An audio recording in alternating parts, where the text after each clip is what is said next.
Agora foi! Estamos Agora ali! Agora sim! Multiplataformas! Agora todos nos veem!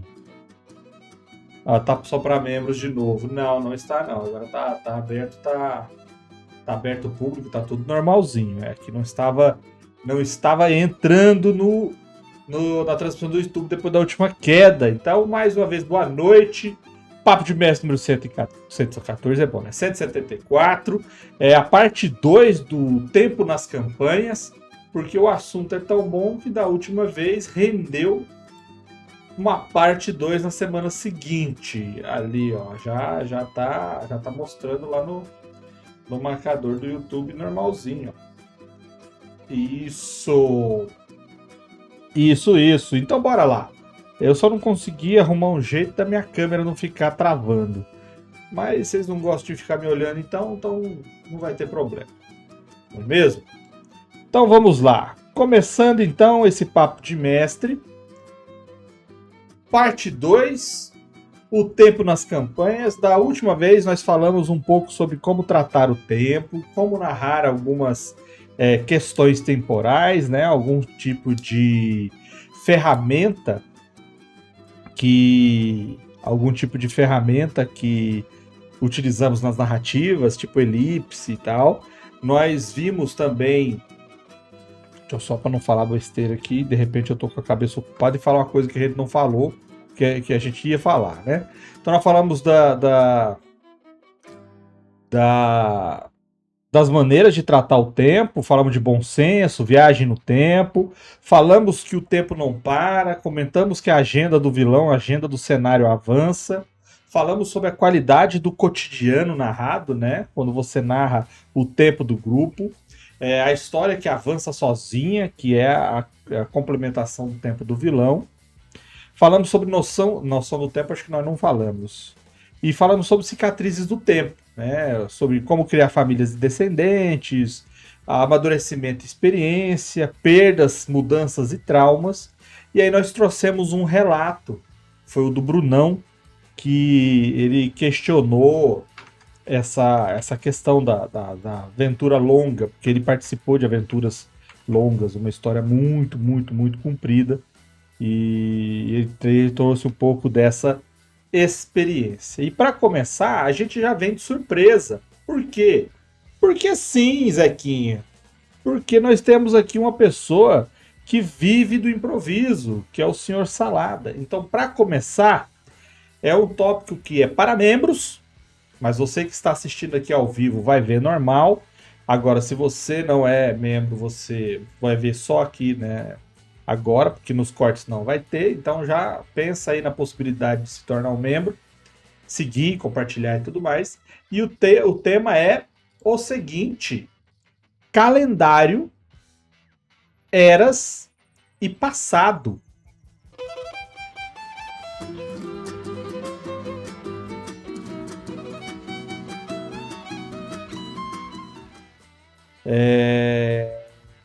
Felipe, o tempo das campanhas também explica os antecedentes, descendência, herança, cultura. Sim, você fazer isso casa totalmente com a cultura dos povos. É muito importante, cara. Alguma dica, mestre? A gente falou um pouco mais sobre isso no Papo de Mestre anterior, na primeira parte, né? Acho sobre que foi. E tal. Sobre viagem temporal. Sim, teve isso também. Olha lá, alguma dica, mestre? Estou pensando em fazer um vilão no estilo Loki para bagunçar tudo.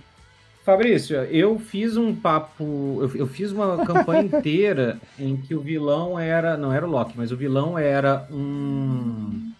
Não foi a campanha inteira. Eu fiz um arco de uma campanha presencial que depois inspirou a campanha da Forja da Manhã. Mas um arco em que o vilão era um Hexton, que é um dos módulos de elite, que tinha sido contaminado pelo caos. Então ele não funcionava mais como um módulo direito. E aí o que aconteceu foi que ele foi parar no plano material, porque a engrenagem do Mecanos em que ele estava foi descolada para não contaminar o resto. E aí ele passa por um portal e ele chega no plano material. E ele é muito poderoso, porque os Hextons são de nível muito alto, né? E aí o que ele faz é impor uma lei na cidade. Tipo, só lei maluca. Ele começa a considerar aquelas coisas de não pode cortar unha na quarta-feira, umas coisas assim. E aí a cidade vai Tipo o gradualmente Velho trocando. Então, assim, Testamento. então a minha sugestão talvez seja de você fazer uma zona no.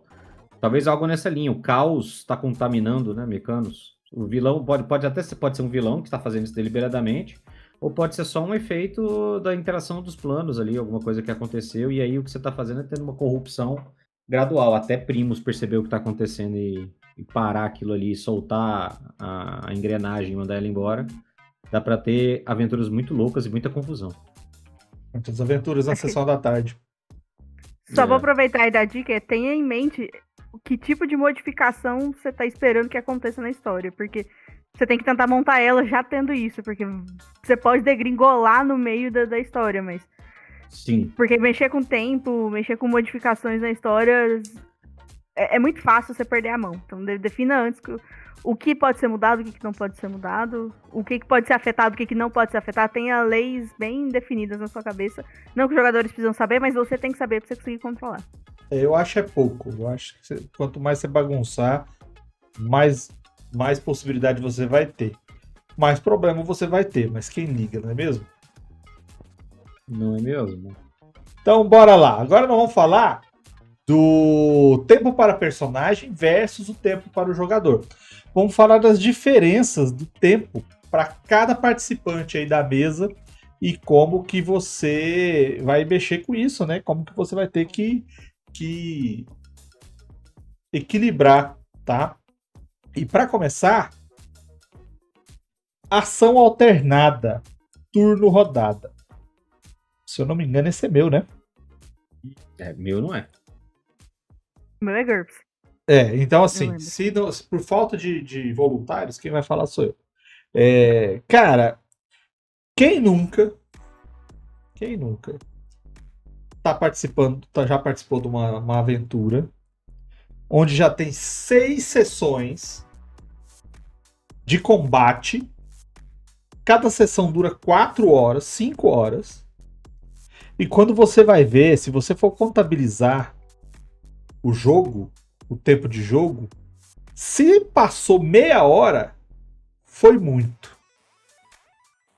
O que provoca esse tipo de situação? O que provoca esse tipo de situação é a mecânica de ação. É a mecânica de atitude dos personagens que muitos sistemas táticos usam para organizar a ordem de ações, né? Que é exatamente a ação alternada. Cada um tem um turno, fecha-se uma certa quantidade de turnos, você tem uma rodada. Para que isso? É simples. Falamos na primeira parte semana passada. Como que você vai fazer com que todos os jogadores tenham consciência do que está acontecendo e que organize as suas ações para um mestre só? Então você tem 4 jogadores, com 4 personagens jogadores. Cada um deles está enfrentando, no mínimo, mais um NPC, com outras coisas acontecendo ao redor, com mais outras criaturas que podem ou não se interferir e se meter nessa sequência de ações a qualquer momento. Então, normalmente, a ação alternada ela vai ter alguns princípios básicos para organizar. Isso aí já é mecânica do RPG, tá? A primeira coisa é que foi estipulado que turno é a ação individual de um personagem. Normalmente o personagem jogador.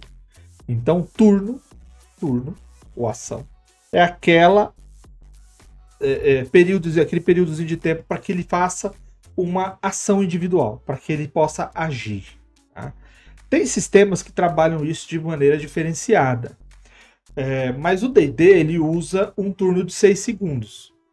Então o personagem pode realizar ações num período de 6 segundos, que podem ser desde ele pegar e soltar algo, falar algo, acionar algo, ou realizar uma ação de movimento, conjuração ou combate. Normalmente combinam-se 2 dessas ações para que ele possa fazer alguma coisa. Na terceira edição, era chamada de ação padrão. O que é ação padrão? Ação padrão é uma ação que demora esses 6 segundos e que pode ser realizada ao mesmo tempo com outra que também gaste esse tempo e que as duas demandem esforços diferentes. Por exemplo, você andar ou dar uma corridinha e dar uma sapecada de espada no inimigo, elas podem ser feitas simultaneamente. Porque você movimenta e ao final do movimento ou no meio do movimento você bate. E aí você fez as duas. Você tinha direito a uma ação livre. O que é essa ação livre? A ação livre é uma ação instantânea ou uma ação que não demanda preparo para que você possa fazer. Por exemplo, você pode andar até o inimigo, bater no inimigo e falar alguma coisa. Desde que ela não precise formulação ou empenho para isso. Então você não vai dar uma aula, mas você pode falar uma frase, dar um aviso, fazer uma exclamação, avisar do perigo, alguma coisa assim. Ou ações instantâneas e imediatas que possam te proporcionar outra ação. Por exemplo, eu quero sacar uma espada. Para sacar uma espada, eu preciso de pegar a espada e tirar da empunhadura. E isso é uma ação padrão. Só que, surpresa, eu estou com a tocha. Eu apagar a tocha e guardar a tocha é uma coisa demorada. Então eu poderia fazer isso só no próximo turno, pegar a espada. Então o que o personagem pode fazer? Ele pode soltar a tocha. É uma ação instantânea que não demanda esse tempo. E aí sim ele sacaria a espada como uma ação padrão e poderia dar uma marretada com essa espada ou andar com ela por aí passeando. Então era assim a divisão. Hoje ela é feita diferente. Você tem o seu turno e nesse turno você tem as suas ações, ação bônus e outras nomenclaturas que funcionam praticamente da mesma maneira. E outros sistemas trabalham como uma interferência no cenário. Eu acho que do Alien RPG ele é assim. Você pode, no seu turno, você pode andar dentro do seu espaço, você pode comunicar-se com alguém ou realizar uma ação rápida nesse cenário. O que é uma ação rápida? Carregar algo, pegar algo, largar algo, mexer em algo, configurar. Então você pode abrir uma porta, você pode carregar uma arma, você pode levantar, você pode agachar, você pode se esconder. E você tem uma área, se eu não me lembro bem, acho que são 5 metros por 5 metros. Então a movimentação, você faz qualquer movimentação dentro desses 5 metros. É mais ou menos assim. E você tem como fazer uma coordenação com outros personagens ali. Se você sai desse espaço, você já completa a sua ação. Você saiu daqui e foi para outro, você já não faz mais nada aqui dentro, e aí só no próximo turno você pode fazer outra coisa. Tá? E por que os sistemas fazem isso? Os sistemas fazem isso para dar vida à mecânica que eles estão criando.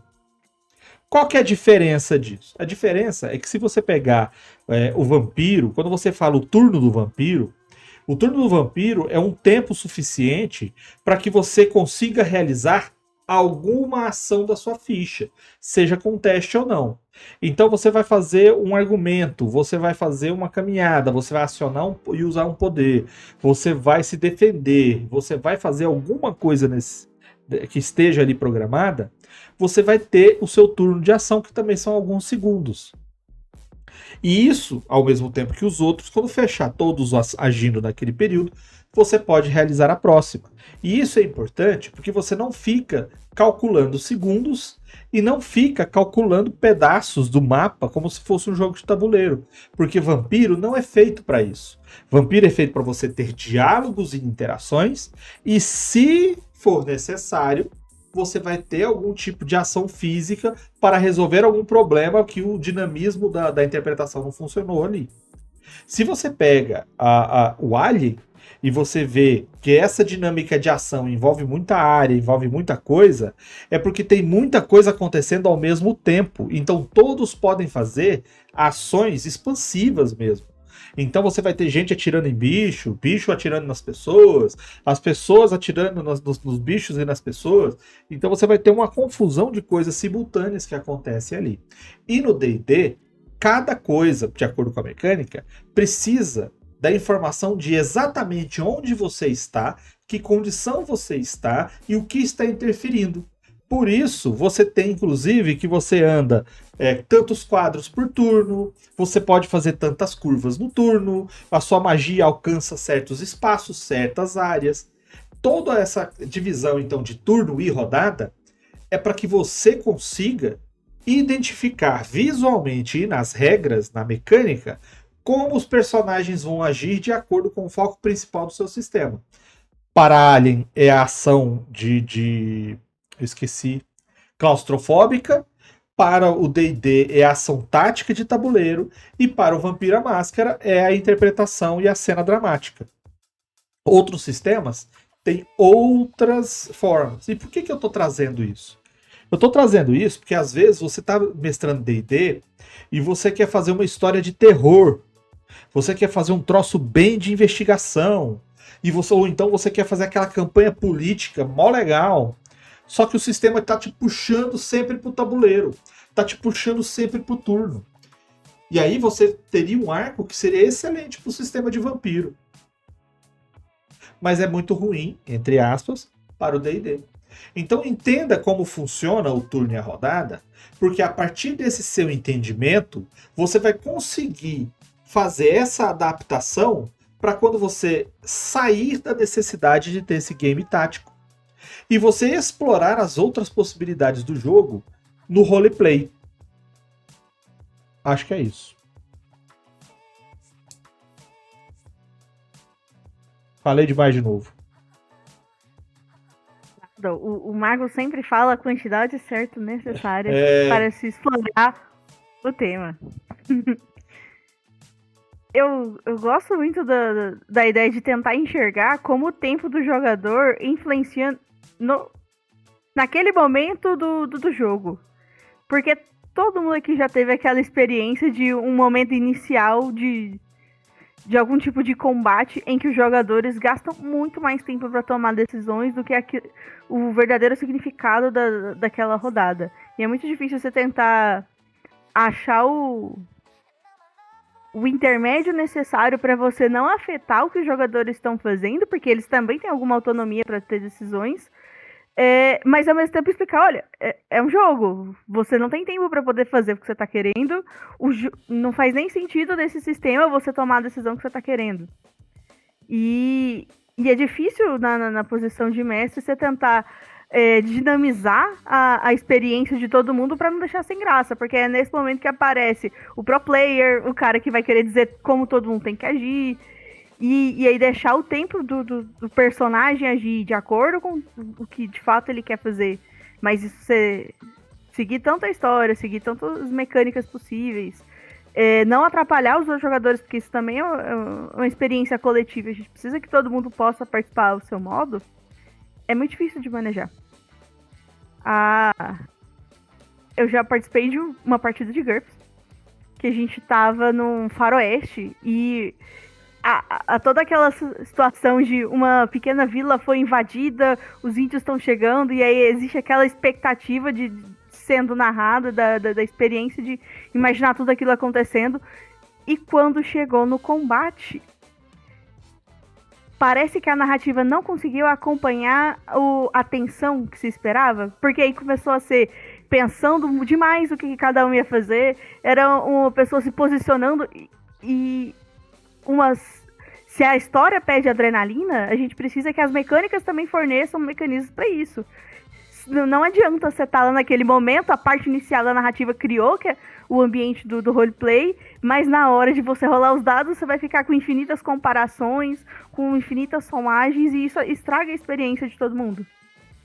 É legal tentar pensar o que dá para, inclusive, se retirar às vezes, diminuir a rolagem, os testes, para que se mantenha o tempo de fato que aquele evento da história pede.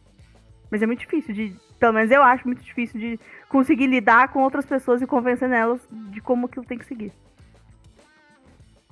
Eu acho que essa questão da ação alternada, para mim que jogo D&D há muito tempo, eu não comecei no D&D, eu comecei no 3D&T, né? mas que para quem consolidou o RPG no D&D, hoje em dia eu acho muito tranquilo, mas eu consigo ver a dificuldade que a galera tem, né? A galera que começa, de assimilar como funciona aquilo, de manter aquilo dentro de um fluxo e tal. E aí, eu tô vendo o pessoal ali conversando no YouTube, né? E falando sobre como às vezes engasta, né? E de fato, essa é uma das formas mais fáceis de você quebrar o fluxo da narrativa. A gente brinca sobre o turno do mago, etc. Mesmo quando a pessoa está bem intencionada, pode acontecer. E você pode ter alguns problemas secundários, que é a pessoa que faz o turno muito rápido e a pessoa que faz o turno muito lento. Né? Então, se o cara que joga lá com o guerreiro, que o turno dele é eu avanço e bato, ou o mago que vai fazer todo um longo raciocínio elaborado, vai fazer não sei o que. Então, também é uma coisa que desgasta dentro da dinâmica, né? Agora, eu acho que vai muito da adaptação ao sistema. Né? Acho que o Vermelho falou bem nesse sentido também. Pro D&D, que é um sistema de combate tático, talvez seja necessário você ter isso. A simplificação do quinta edição, o Vermelho acho que é uma dessas pessoas. O Vermelho não necessariamente gostou da simplificação. Né? Para muita gente, isso tirou uma parte interessante do combate tático. Mas achei legal porque facilitou para quem não é ligado nisso. Sim, exatamente. Então, assim, para a galera que estava começando e tudo mais, isso foi um adianto grande. Fica muito mais rápido para você explicar para as pessoas: olha, você tem um movimento e você tem uma ação. Essa ação pode ser essa ou essa. Algumas ações específicas vão te permitir fazer uma ação bônus, mas fora isso você não tem isso não, e por acaso você pode fazer uma reação por turno no turno de outra pessoa se você tiver algo que permita. E é isso. É muito simples, muito fácil de explicar. Alguém comentou ali no chat, eu acho que foi o MHG. Eu, pessoalmente, gosto de sistemas com pontos de ação. Eu gosto.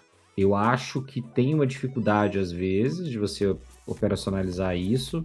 Você continua tendo ações alternadas, então isso também é um fator. Mas eu gosto dos pontos de ação. Eu gosto assim como eu gosto de pontos de magia ao invés de slots de magia, né? Que você designa, se você quiser gastar os seus pontos de ação, acho que o Divinity 2 é um bom exemplo disso, né? Se você for deslocar, quanto mais você deslocar, mais você gasta pontos de ação, e aí você tem que tomar cuidado para não gastar pontos de ação demais andando e não ter pontos de ação para fazer as ações. Ações mais simples gastam menos, ações mais complexas gastam mais. Eu gosto disso, eu acho que ele dá uma outra, mas é mais complexo. Ele é mais complexo, ele exige mais atenção e mais cuidado, mais cálculo, mas ele também permite um grau de minúcia na definição das ações, que eu acho que a gente às vezes sofre disso. Aquela coisa que a gente fala de o mago conjurou uma magia e um truque nos mesmos 6 segundos e andou e fez não sei o que nos mesmos 6 segundos que o guerreiro andou e deu uma espadada. E aí você fica com aquela sensação de, pô, esse cara tá fazendo muito mais do que eu. Então, assim, aí você pode... talvez o ataque gaste menos que a magia, você vai ter magias que vão gastar mais action point, etc. Então esse é um fator também a se levar em conta. Exatamente. Podemos prosseguir, senhoras e senhores? Podemos. Então vamos seguir, porque agora chegou a hora. Chegou a hora de você que, como eu, não consegue entender o desenvolvimento da humanidade. O GURPS e o trauma das regras infinitas. Eu acho que aqui eu sou a única pessoa que realmente gosta de GURPS. Na verdade, eu não conheço sim, ninguém que saiba GURPS. eu já joguei excelentes partidas e terríveis partidas dentro de GURPS. E você que tava falando de eras, eu acho que GURPS, por ser uma biblioteca de sistemas, ele cria ambientações muito diferentes e ele consegue, mesmo em todas elas, manter uma certa consistência. Então, assim, só falando um pouquinho de GURPS, ele não se passa num cenário específico. O que ele tem, na verdade, são diferentes níveis de tecnologia e diferentes tipos de cenário. E o mestre, que realmente vai ter mais trabalho, ele que vai fazer a seleção, ele que vai fazer um sistema de pontuação que ele disponibiliza para o jogador. E aí o jogador vai olhar na biblioteca e ver quais são os equipamentos de acordo com a tecnologia, ver quais são os equipamentos de acordo com o cenário e vai montar como se fosse vários pequenos pedacinhos que eles encaixa com bloquinhos formando seu personagem. A vantagem disso é que GURPS é muito diverso. A desvantagem é que a gente tem num pequeno turno, e o turno de GURPS menor ainda do que o de D&D é de 1 segundo. E o jogador tem, naquela infinitude de opções que ele tem para decidir, apenas 1 segundo. Então a ação em si é muito curta dentro do GURPS. Mas ele tem a possibilidade de diminuir o valor do dado dele para mirar num determinado lugar, para fazer algum tipo de ataque. Ele pode escolher deixar de fazer uma ação para poder melhorar a defesa dele. Ele pode escolher uma movimentação específica, pagando em relação ao dado. Então, assim, essas infinitas opções, quando eu vou jogar com alguma pessoa que não tem experiência com GURPS, a gente leva, tipo, vários cards, que são pelo menos 10, só dizendo todas as possibilidades de variação das regras gerais. Então, assim, não é só você escolher seu equipamento, dizer o que seu personagem sabe fazer e rolar um dado. Ele, só na rolagem de dado, ele precisa tomar muita decisão. É claro que o jogador pode simplesmente dizer, eu estou mirando minha arma. E aí ele passa um turno mirando. Próximo turno, eu continuei mirando. E aí ele passa mais um turno. E ele vai somando bonificações para depois disso, 5 turnos. E isso é normal, porque o turno é de 1 segundo. Para ele de fato fazer alguma coisa. Ao mesmo tempo que o outro jogador, nesses 5 segundos, ele tomou a decisão de se esconder num local, apontar a arma, procurar alguma coisa no chão. É muito difícil de você trabalhar com todas essas possibilidades e o jogador saber que ele vai ter que tomar essa decisão. Porque dá para um jogador de GURPS só olhar lá e fazer uma ação mínima e só mover e atacar. Mas se ele só mover e atacar, o GURPS vai ser o pior sistema dele, como todo mundo tem essa sensação. Porque a alegria dele, assim, a diversão dele, tá justamente nessas pequenas combinações de possibilidades que o jogador só vai ter acesso se ele tentar pensar em jogadas diferentes. Então, em GURPS é muito bem definido, por exemplo, o corpo humano do personagem. Você pode escolher que seu personagem, por exemplo, isso descrito nas regras, seu personagem tem um olho biônico e por causa disso ele ganha, dentro da tecnologia possível daquele sistema, ele vai ganhar vantagens de observação e ao mesmo tempo vai ganhar desvantagens porque agora, se ele tem algo que foi acoplado nele, ele vai ter que lidar com bateria, com recarregamento, e aí isso vai ser manifestado dentro do jogo. Então, assim, eu só queria trazer GURPS para tentar falar sobre como o jogador, ao mesmo tempo que ele vai ter muitas possibilidades, e é muito interessante o jogador conseguir fazer literalmente o que quiser dentro do sistema, ele vai ter que conseguir tomar decisões que, de alguma forma, se beneficiam dessas infinitas possibilidades. E o que torna o turno do GURPS ser muito longo, não é que ele vai fazer muita coisa, ele vai fazer pouca coisa, mas essa pouca coisa tem muita opção. Eu já joguei o GURPS tanto em sistema... Eu tinha falado do Faroeste, eu já joguei ficção científica nele, já joguei o cenário que era meio pré-histórico, no mundo real, um sistema que se passava em Goiás, inclusive. Todos são extremamente distintos, mas é muito bom você ter a possibilidade de conseguir montar esses personagens. E se aproveitar dessas infinitas possibilidades do GURPS. Eu sei que eu trago a palavra trauma ali, parece que eu tô atacando o sistema, mas na verdade eu gosto muito. Eu acho que é só muito traumático você ter que lidar com todas as possibilidades. Geralmente o jogo fica muito chato se os jogadores não tentarem fazer coisas diferentes. O sistema meio que incentiva os jogadores a terem essas ideias mirabolantes. Porque se você não jogar desse jeito, você tá lidando com um monte de regra chata e depois não tá vendo nada diferente realmente acontecendo.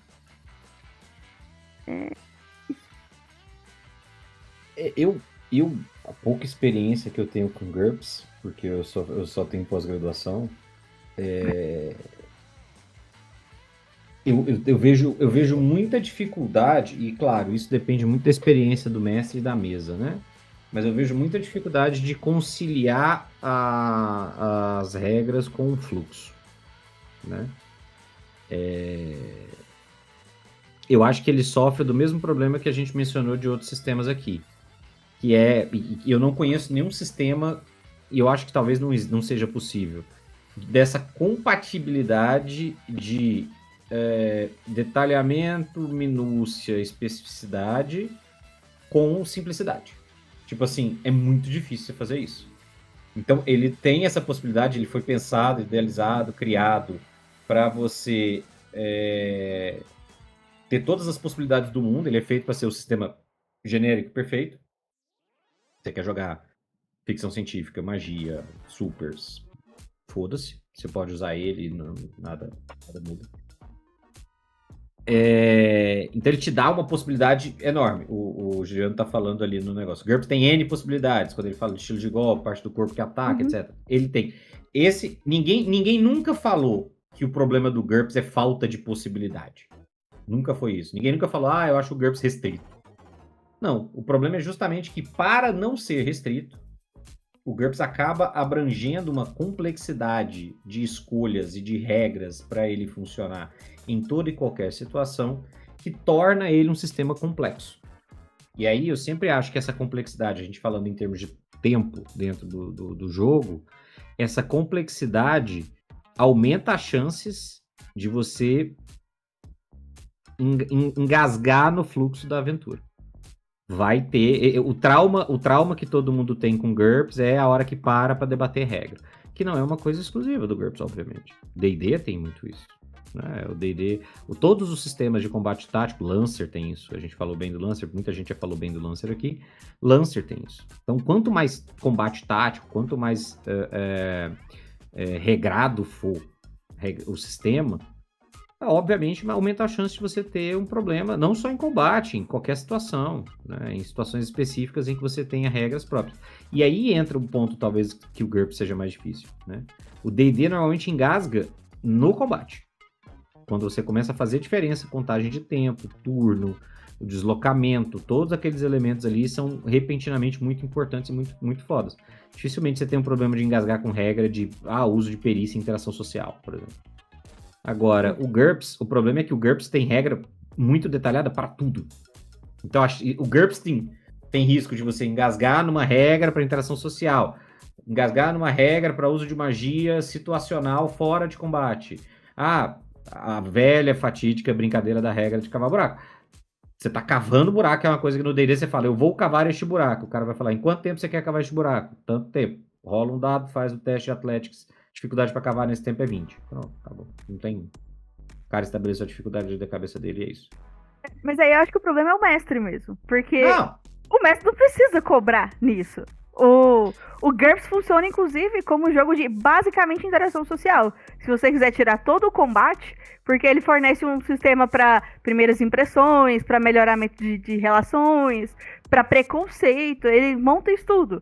Aí a questão é, se você quer ir para essa direção, ele vai te fornecer uma infinitude de possibilidades e aí você vai ter que levar isso em consideração. Se o jogador não quiser ler muito, e isso acontece demais, o mestre vai ter que saber tudo isso meio que na ponta da língua. Ele tem que ser o cagador de regra, o cara que devorou os vários livros que ele vai provavelmente ter que usar, porque o jogador não vai precisar realmente saber tudo que ele tem que testar, assim como qualquer outro RPG. O mestre vai ter que saber, esse cara chegou, ele tá conversando com o xerife, e esse xerife secretamente odeia negros. Como todo xerife do Velho Oeste. Ele vai ter que pedir um teste de primeiras impressões. E aí isso vai rolar. O Juliano tá falando a mesma coisa ali no chat, que ele fala, não é porque existe regra pra tudo que você precisa usar tudo. Ele não quebra por causa disso, ele é tão complexo quanto o grupo quiser. Sim, mas vamos concordar que é muito difícil você pegar um sistema que tenha muitas regras, tenha regras para as coisas, e você abdicar simplesmente daquelas regras. Tipo, eu, como uma pessoa preocupada com regras, teria muita dificuldade de fazer isso, pelo risco, pelo medo, por exemplo, de daqui a pouco eu tô quebrando alguma coisa, de daqui a pouco eu tô, eu fiz um personagem pensado para ser especialista nisso, mas a gente não tá usando a regra disso. E aí? Então, assim, eu fiz o personagem. Entendeu? Esse é o meu medo. É que você tenha um sistema que permita um nível de detalhamento, que você use esse nível de detalhamento, essa complexidade na hora de pensar os personagens, criar os personagens, fazer as fichas, etc. E na hora de interpretar, de narrar, você não querer usar. É aquela sensação de. É o que eu já tive esse problema. À toa. Eu já tive esse problema na mesa. Às vezes você tem muito jogador que pensa fora da caixa. Né? Eu tenho jogadores que pensam fora da caixa. E aí o cara, pensei, tive uma ideia aqui e tal, queria fazer. Você fala, essa é uma ideia muito legal fora da caixa. Você pensou numa coisa interessante. Qual que é o problema? É que você não pode fazer isso. O seu personagem não pode fazer isso. Sabe por quê? Porque existe um talento que permite fazer isso. Então, outro jogador pegou esse talento para poder fazer isso. E você quer fazer isso sem o talento. Eu não posso. Seria injusto da minha parte fazer isso com um jogador que pegou o talento para isso. Porque existe uma regra. Então, esse é o meu medo, é de você virar e falar assim, eu adoraria recompensar o seu pensamento fora da caixa, mas eu também não posso ser injusto com a pessoa que dedicou uma parte da ficha dela para fazer a mesma coisa que você tá tentando fazer no Gogó, pra cima de mim. Existe uma coisa muito legal no GURPS. Faz a ficha. No GURPS existe a habilidade default, que é, se você não tem aquela habilidade específica, você pode rolar com desvantagem, com uma habilidade genérica, e isso dá pra você interpretar pra qualquer coisa. Então, assim, de fato, existem a mesma correspondência de talentos em GURPS, mas existe, tipo, a versão horrível de alguma coisa. Beleza, você quer fazer algo que você não se preparou, você não pensou isso na ficha, está fora da casinha, o GURPS vai te deixar ter toda a ideia absurda, mas você vai ter que lidar com o terror de rolar os 3d6 com uma grande desvantagem. Mas essa é a brincadeira, né? Talvez você tenha sorte suficiente nos dados pra isso. Não é só isso, né? O que acontece é que o sistema induz o mestre mais do que o mestre induz o sistema. Então, igual eu falei, você pode usar o D&D e fazer um RPG de novela com ele? Pode, mas você vai passar o tempo inteiro dedilhando e sapateando para extrair do sistema aquilo que vai ser útil para o que você quer. E vai ter que deixar ignorar e relevar um monte de outras coisas. O GURPS ele tem regras para tudo. Ou seja, você induz as pessoas a inventarem situações, a fazerem as coisas acontecerem de maneiras que até você não previu. E aí, de repente, você começa a ignorar certas coisas, fica complicado saber até que ponto é ignorar e até que ponto não estava considerando isso. Então, essas as questõezinhas que eu vejo. E que pode sim trazer o trauma. Porque eu vejo muita gente que vai jogar com alguém experiente e fala assim, mas o cara que tem que saber, tem que ler 6 livros, tem que fazer uma pós-graduação, mestrado, doutorado, para aprender a jogar isso. E esse é o trauma do GURPS. Agora, também não precisa ser assim, tá? É melhor você pegar um sistema que te dá infinitas possibilidades para que você faça dele o que você quer, do que você pegar um sistema que te dá um número restrito de possibilidades e querer fazer o que você quer em cima dele, né? Então tem essa questão. E só para concluir, no Eras, vou falar dele de novo, hein? No Eras também é assim, os talentos servem para que você faça as coisas sem problemas. Eu quero dar um ataque giratório, que eu quero pegar 3 caras com a espadada só, vou girar a espada e vai pegar em todo mundo. Aí, cara, faz aí. Você tem o talento? Não. Então pode ser que na primeira espadada o golpe para. Vai depender da sua capacidade de fazer. Não, eu tenho o talento do golpe giratório, que eu vou acertar todo mundo que está na minha volta. Faz aí, então. Independente do que acontecer, ele vai acertar porque ele pagou o talento. Então, o que eu fiz foi, no sistema, é que quando você tem uma situação de combate, você tem infinitas manobras que você pode fazer. E se você não quer ter problemas nessas manobras, compra o talento. Que aí você simplesmente chega na hora do combate e você faz. É o pay to win com pay to win, montagem de... como é que é o negócio lá? Você compra a DLC. Você compra a DLC certa para você fazer suas coisas. Podemos seguir? Gente, é só falar, me dói, tá? Eu não fico feliz, não. Ficou parecendo que eu fico feliz quando eu viro pro jogador e falo, infelizmente você não pode fazer isso porque você não tem talento. Não, me dói fazer isso, porque às vezes eu olho e falo, caralho, isso ia ser muito legal, muito foda, não sei o que e tal. Mas eu não posso também ser injusto. É simples, bota na build aí, no próximo nível você ganha um talento, vai lá e pega, cara. Entendeu? Porque tem hora, porque senão, de fato, você zoa o sistema, assim. É o que a gente brinca o tempo todo. A gente fala assim, RPG ainda é um jogo, ele ainda tem regras ainda. Porque senão é teatro. No teatro você pode falar qualquer coisa. No teatro você pode falar, eu giro e bato com a espada, tá bom. Mas se tem regra, eu tenho que usar. Eu sou muito a favor disso, assim. Tem regra, tem que usar. Né? Se tem placa, tem história. Se tem regra, é porque precisa usar a regra. A regra foi levada em conta na hora de fazer o balanceamento, na hora de fazer as coisas e tal. Vamos confiar no pessoal lá que fez playtest. Bora lá então, senhoras e senhores, que o próximo tema, o jogador pensa sozinho versus o grupo é um. A Ana sofreu muito comigo na mesa do Luiz de Warhammer, porque o Luiz começou a perder a paciência com a gente, porque toda e qualquer situação a gente queria debater longamente o que cada personagem ia fazer em off, e para depois fazer tudo integrado, não sei o que, e aí ele começou a fazer contagem, ele ficava igual os juízes na Copa lá, quando o cara vai cobrar o lateral, que fica com a mãozinha contando segundos para dar reversão. E ele tinha que fazer isso com a gente. Chegamos a esse patamar. Ele tem que fazer isso com a gente e falar, olha, se acabar a contagem do tempo e você não falar o que você vai fazer, você passa o turno, você perde a ação. Mas é uma situação dramática. Né? É uma intervenção dramática que às vezes é necessária. Porque eu já passei por isso. Eu sou um planejador compulsivo.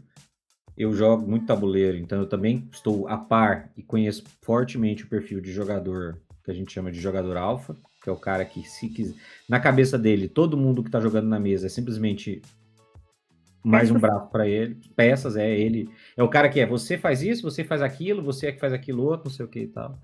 Então eu conheço esse perfil de jogador, eu faço muito possível para não ser esse jogador. Nem sempre eu consigo, depende da mesa. Principalmente quando é mesa com gente mais jovem, mais experiente, inexperiente, que cai na besteira de me falar, o que você acha que eu devo fazer? Mas é uma coisa muito nociva. E eu acho que isso é uma coisa que... Eu falei um pouco sobre isso, sobre o bom senso, sobre o cara que faz o discurso, o cara que fala pra cacete lá durante 6 segundos dele e tal, que a comunicação tem que ser restrita, e esse é um ponto.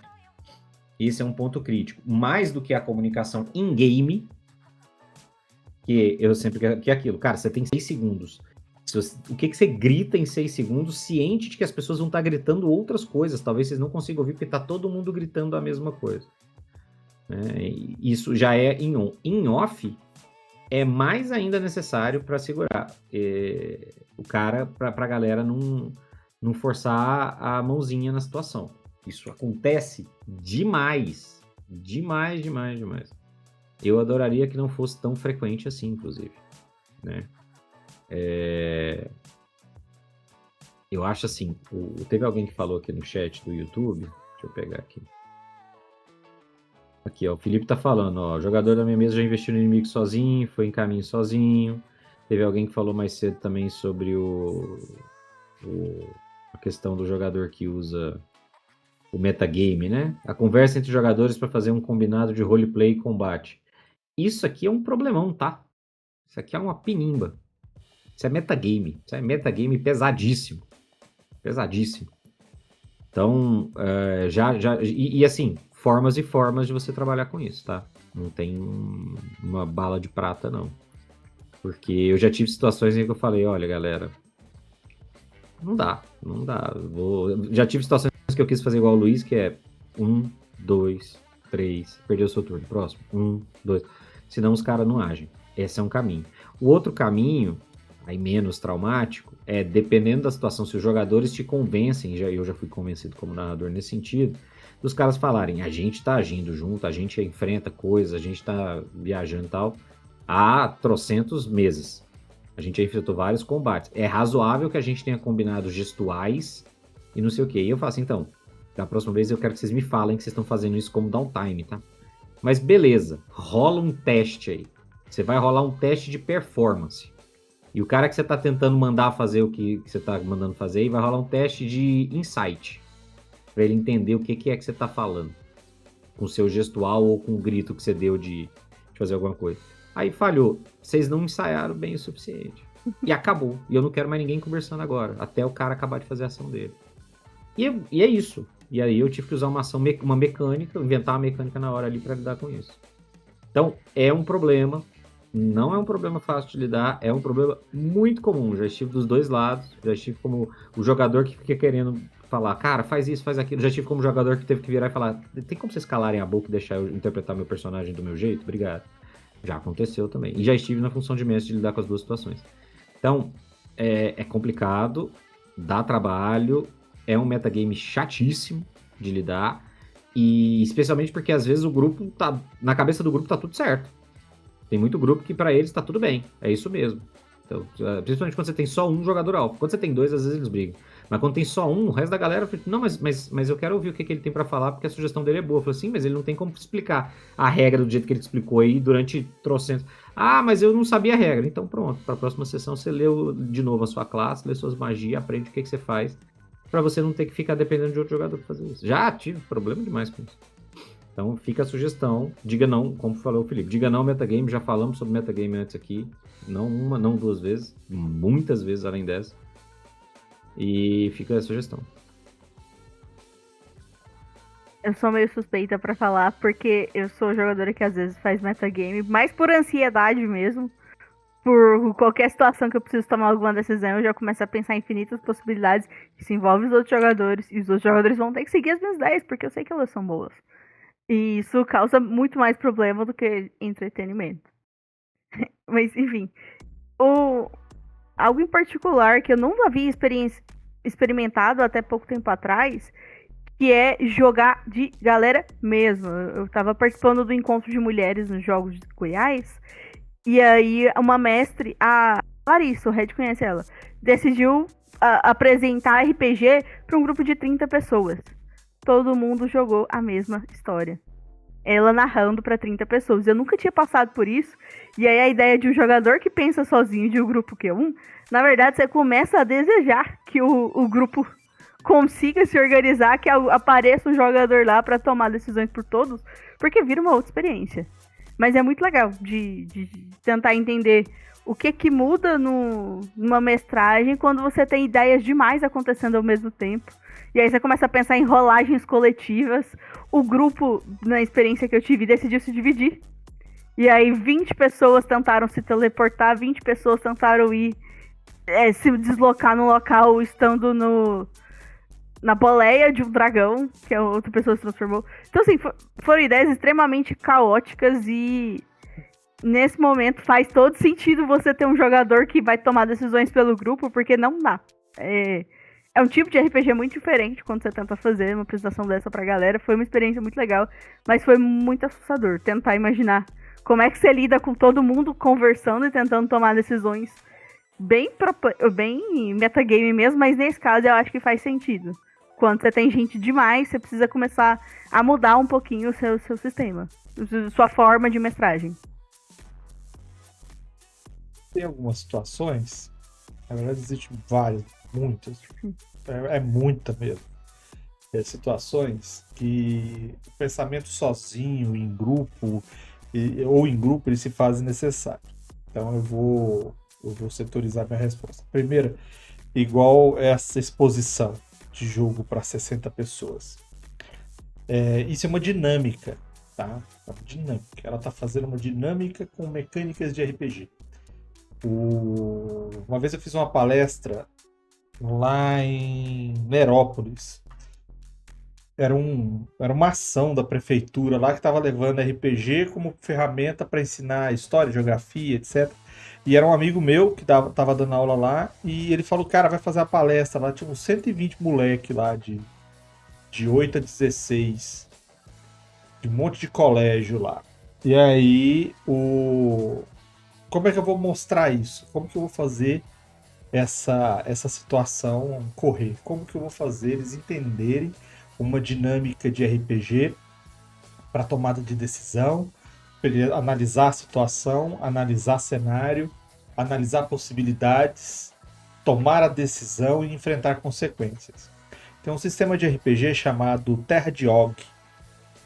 O Terra de Og, ele é um sisteminha de, sei lá, 20 páginas. Só que assim, pega uma folha de A4, dobra ela em 4 partes. Aquele é o tamanho da página. Então são 24 páginas daquele tamanhozinho, né? Se cada folha dá 8 páginas, você vai gastar aí 3, 4 folhas para você fazer o livro inteiro, aí, contando com capa. Então, ele se baseia na seguinte premissa: você é uma pessoa na pré-história, um tipo de homem das cavernas, que tem as classes, tá? Cada tipo faz uma coisa, e você sabe uma ou 2 palavras, e não mais do que isso.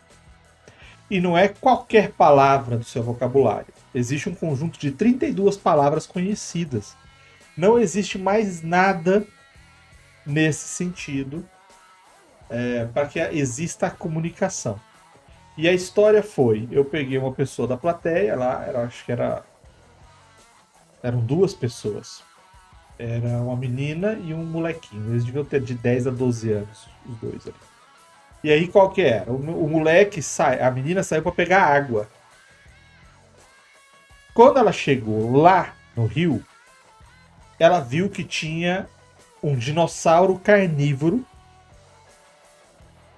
bebendo água. E ele viu essa menina. E ela correu, ela falou para mim que ia correr. Só que ela não podia correr e se afastar muito, senão ele ia perseguir ela. Então ela encontra o rapazinho que estava colhendo frutas. Aí a primeira tarefa dela é: você deve avisar para ele que tem um dinossauro bebendo água, ele é carnívoro, ele quer pegar eles, e você tem que avisar a galera da tribo que ele tá vindo. Só que ela só sabe a palavra pedra. E aí teve toda a dinâmica para ela falar para ele do dinossauro. E ele pegou essa informação, que ele não sabia o que estava acontecendo. Ele pegou essa informação e correu para a tribo, que era a galera que estava assistindo a palestra.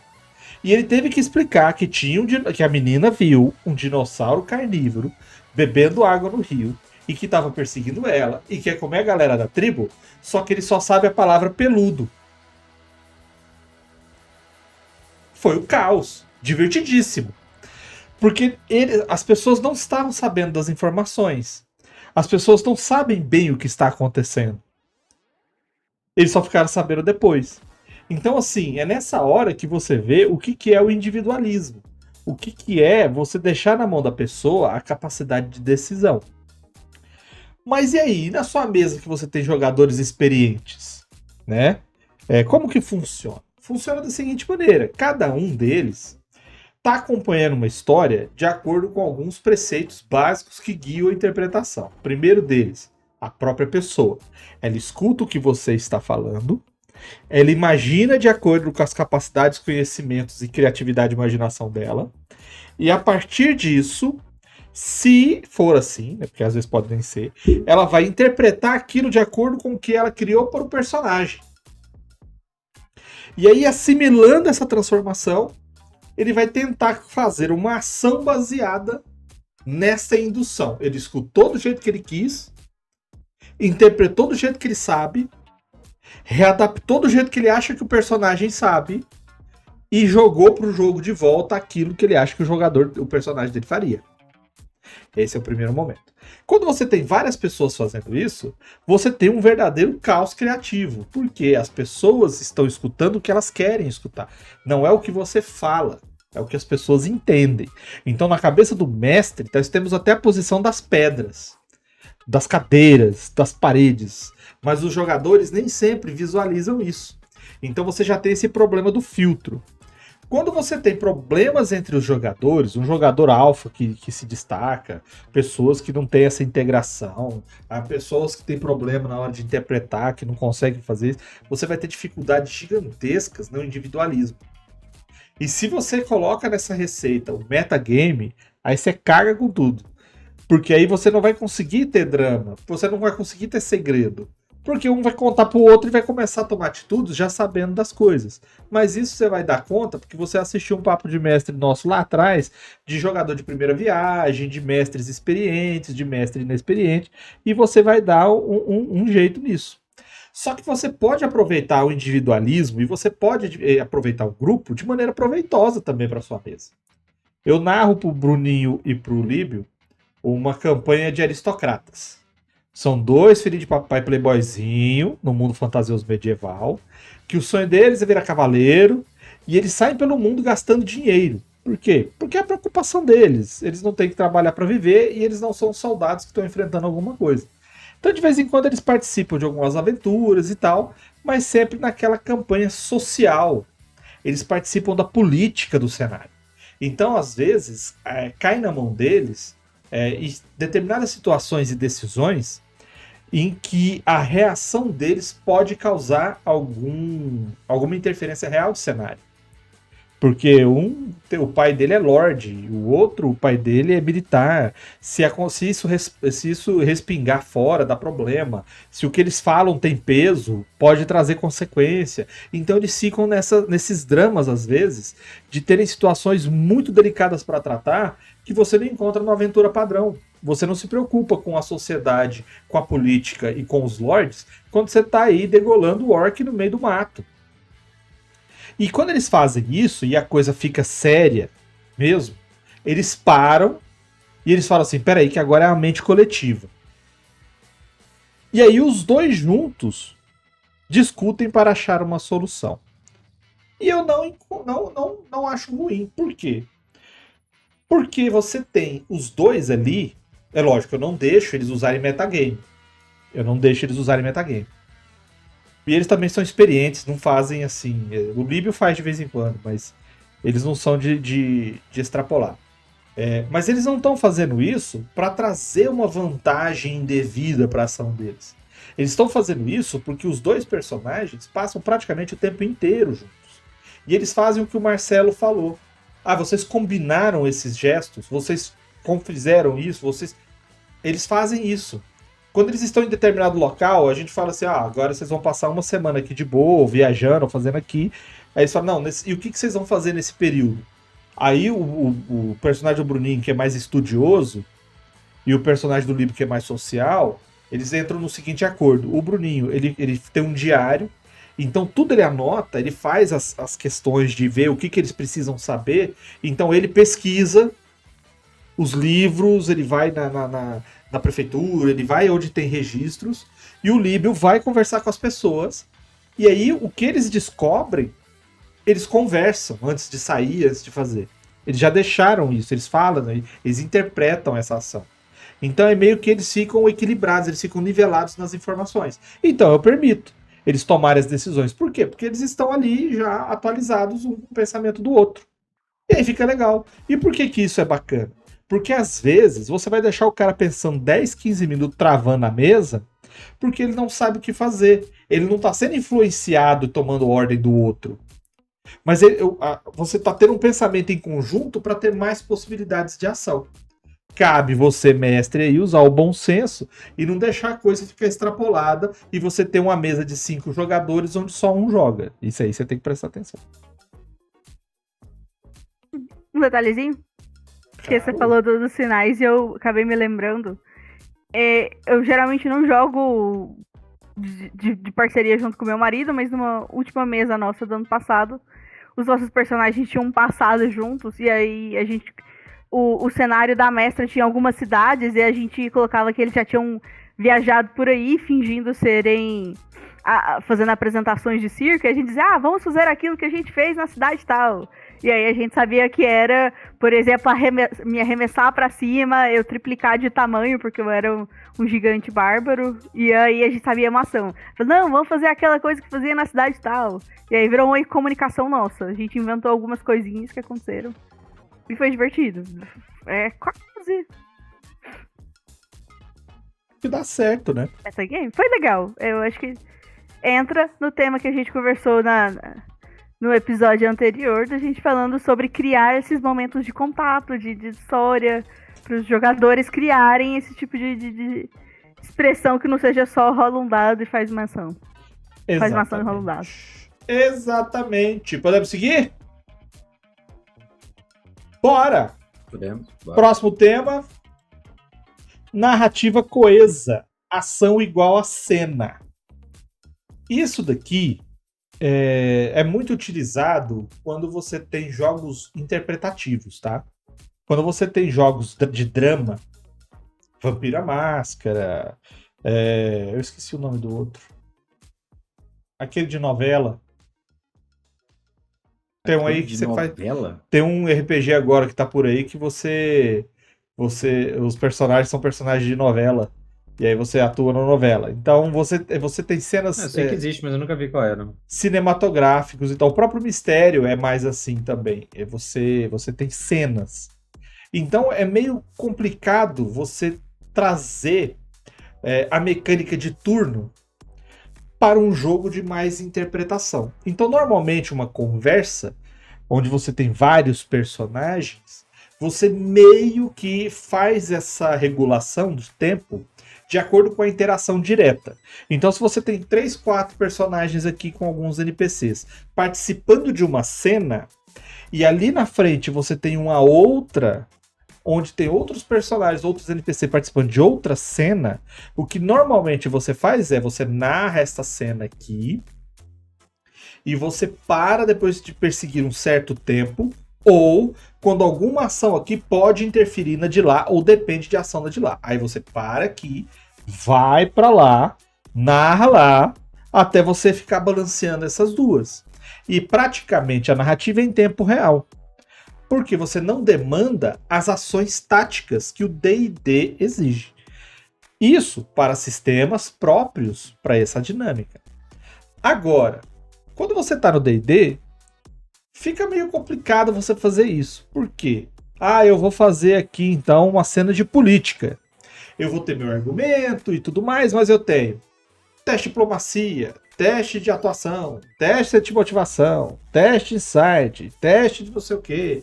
Então você tem esse tanto de coisa que você fica quebrando. Vou fazer magia. Magia não se disfarça. O cara tem que resistir. O cara tem que jogar uma reação. E então você permeia muita coisa. E você acaba deixando tudo muito truncado. Então o que você queria de uma cena de ação, você transforma ela numa cena tática, só que social. Eu falo, uma cena de ação, sim. Uma cena de interpretação, você transforma ela numa cena de ação, numa cena de tática social. E se você for narrar uma guerra, se você for narrar um conflito extenso, se você for narrar onde o seu personagem vai interagir com muita coisa ao mesmo tempo, você não vai conseguir progredir se você não tomar algumas atitudes. Senão você vai ter uma guerra com tantos turnos que vai demorar sessões para você passar ali 40 minutos. E é nesse ponto que eu falo que quando você trata da narrativa coesa, você tem que se preocupar com certas mecânicas. Eu falei da mecânica da interpretação, que é simples. Nós estamos conversando, é como se fosse em real time, cara. A gente faz uma live aqui, a gente faz um roleplay live action aqui. Você fala, o outro fala, não sei o que, você vai pausando, você vai medindo o tempo, aí ninguém fala mais, se interrompeu, tá interrompendo. Não tem conversa paralela, porque a conversa paralela não existe, se você falar, você tá falando. Se você parar o tempo, você para o tempo para todos. Se você vai inserir uma informação, você vai inserir uma informação para todos. Então existem essas mecânicas. Mas como fazer isso, por exemplo, em cenas de batalha, em cenas de conflito, em cenas de minúcias? Você vai ter que pesar na balança. E eu tô falando isso porque nessa semana passada, o pessoal desses mesmos nobres acabaram participando de uma batalha. Eles viram que contatos aliados deles, que já tinham ido para uma frente de batalha, estavam passando necessidade. O pessoal lá não tinha recurso, o pessoal lá não recebeu reforço. E eles conseguiram arrumar mantimentos e levaram até lá. Chegaram lá e a guerra estava acontecendo, eles falaram assim, vamos participar. E eles, não, beleza, vamos participar. Como que eu vou pegar essa história deles, que é muito política, muito interpretativa, muito social, e de repente falar assim, vou bater, joga o dado. Errou. O outro vai te atacar. Aí eu jogo o dado. Olha, acertou, tanto de dano. Aí eu vou contra-atacar. Aí esse combate, ele se arrasta por muito tempo de narrativa. E isso torna o jogo enfadonho. Torna o jogo chato. O que eu fiz? Eu já falei dessa estratégia aqui, vou falar de novo. Eu fiz uma espécie de agrupamento de ações. Eu fiz um agrupamento de ações. O que é isso? Vou entrar no combate, vou participar do combate e vou sair do combate. Estou agrupando essas 3 ações. Essas ações de cena, elas juntam dentro dela uma sequência de ações táticas. Só que eu vou deixar essa situação menos detalhista e mais genérica. Eu vou trabalhar com a regra dos 3 dados que eu falei no outro Papo de Mestre, que eu não lembro qual foi. E o que eu fiz? Eu dei mais importância aos acontecimentos do que realmente aos testes dos dados. Vou falar o que acontece com um deles e a sequência vai ilustrar isso para vocês. Um deles gosta de cavalaria, então ele tem habilidade de combater montado, existe talentos de investida, ele gosta de usar lança, e você sabe que isso não é muito legal numa batalha aberta. Você chega com a lança, você acerta um e acabou. Porque não tem como você acertar o segundo, porque você já tá no meio da confusão, você já tá no meio da baderna. Então ele foi para lá e falou assim, ó, vou fazer o primeiro ataque e vou entrar no campo de batalha. Como que ele fez? Ele narrou o que ia fazer. Vou pegar meu cavalo, vou em tal direção, falei dos inimigos, vou acertar aquele inimigo ali, que ele é maior e e que tá na beirada. E quando isso acontecer, eu vou entrar no combate. Aí eu narrei para ele como é que estava, que tinha muita gente no meio e que o cavalo dele não é um cavalo de porte de guerra. Ele estava num cavalo de viagem. Então ele não pode lutar em cima desse cavalo com a maestria que ele tem com um cavalo de batalha. Então ali no meio ele não vai conseguir uma capacidade de manobra boa. Ele ia ter que controlar o cavalo e a partir dali o cavalo seria um alvo. Ele falou, não, tranquilo. Então quando eu bater nele, eu vou me preocupar com isso e aí eu vou combater o máximo que eu puder em cima do cavalo. Falei, beleza. O que ele vai jogar? Ele vai jogar o primeiro teste dele, que é o primeiro ataque que ele entra. Ele jogou um teste de cavalgar e ele jogou o teste caso ele vá cair do cavalo ou que ele fique em cima do cavalo. Ao mesmo tempo, eu joguei os meus dados. O teste do cara que está sendo atingido primeiro, joguei um teste genérico para aqueles que estão ali no campo de batalha e joguei um terceiro teste, que é o teste da reação, que vai depender do que acontecer nas 2 primeiras. De acordo com o sucesso deles, eu fui narrando. Ele foi com sucesso, acertou o primeiro inimigo, e o primeiro inimigo sentiu o golpe e automaticamente foi jogado para trás, porque ele foi acertado com a lança em investida. O cavalo, lógico que ele solta, ele é profissional nisso. O cavalo, como não era de guerra, ele se assusta e entra no meio da confusão e todos que estão à volta começam a atacar. Eu tratei como um enxame. Ele acertou alguns, já eliminando os inimigos, enquanto os inimigos também atacaram ele e o cavalo. Ele tomou parte do dano, o cavalo se machucou muito, suficiente para cair. Ele, caindo, teve que fazer um teste para não ficar debaixo do cavalo. Foi aquele terceiro teste. Aquele terceiro teste não tinha nem designação. Ele foi designado depois das ações. E quando ele fez o teste e conseguiu não se estrupiar, o teste do pessoal, que foi o terceiro teste dos inimigos, seria a ação deles, que era o quê? Atacar. Então ele foi atacado e ele toma dano de enxame. A partir daí, as cenas foram construídas assim. Ele ia ficar lutando com esses caras enquanto ele estivesse lá no meio. Mas ele sai dali. Ele fala, vou me livrar daqui e vou ajudar o outro que está aqui do lado. E assim eles foram fazendo sempre nesses negócios, jogando 1 ou 2 ou 3 dados de uma vez. E a partir desses resultados, a gente faz um conjunto de ações. Quanto maior o acerto dele, mais ele consegue acertar os inimigos, ou melhor o sucesso que ele tem em realizar a ação dele. Se ele não consegue, quer dizer que os inimigos atrapalham a ação dele, e ele fica preso. E o combate foi com poucas ações e muita narrativa. Então eles lutaram pra caramba, a gente consegue fazer ações muito mais grandiosas, salvar um ou derrotar outro, e eles tomaram muito mais dano do que uma campanha que seria golpes individuais, que os caras têm a defesa CA deles lá em cima. Então é uma boa se você vê artifícios para conseguir narrar os combates de maneira mais grandiosa, narrar as ações de maneira mais gerais e transformar aquelas ações individuais picotadas da tática como se fosse uma ação cinematográfica. Vai ficar mais divertido, vai ficar mais bonito e ele vai aceitar mais quando ele for atingido ou quando ele atingir. Porque quando você tem um monte de inimigo genérico, você faz as coisas que você não faz quando você tem inimigos individuais. Que é sair retalhando pedaço, cortando pedaço de gente pra lá e pedaço de gente pra cá. Você pode derrotar um inimigo, um NPC que é muito poderoso, que você teria que jogar 6 semanas de ataque pra você conseguir acertar ele e arrancar um dedo dele fora. Mas quando você tá ali fazendo a cena, você tá simplesmente reduzindo isso e fazendo o que eles fazem no filme. Que você vai ver exatamente a ação que importa. E sai do teste, sai da minúcia, sai do detalhe da regra, e você aplica isso de maneira mais abrangente e mais lúdica. Muito bom. Eu só vou dizer que eu vou tentar copiar isso. É muito Pra bom. variar, aprendendo coisas com regras de ouro. Eu nunca tinha parado pra pensar em fazer vários testes simultâneos e até aproveitar esses resultados. É um jeito bem legal de tentar diminuir a parte de combate. Eu acho bem na linha da galera também, quando você, em alguns sistemas narrativos, que basicamente quando você descreve o que você vai fazer sem iniciativa, né? Que é tipo, todo mundo fala o que vai fazer e todo mundo tá fazendo aquilo ali simultaneamente. Aí você não tem uma mudança de rota, né?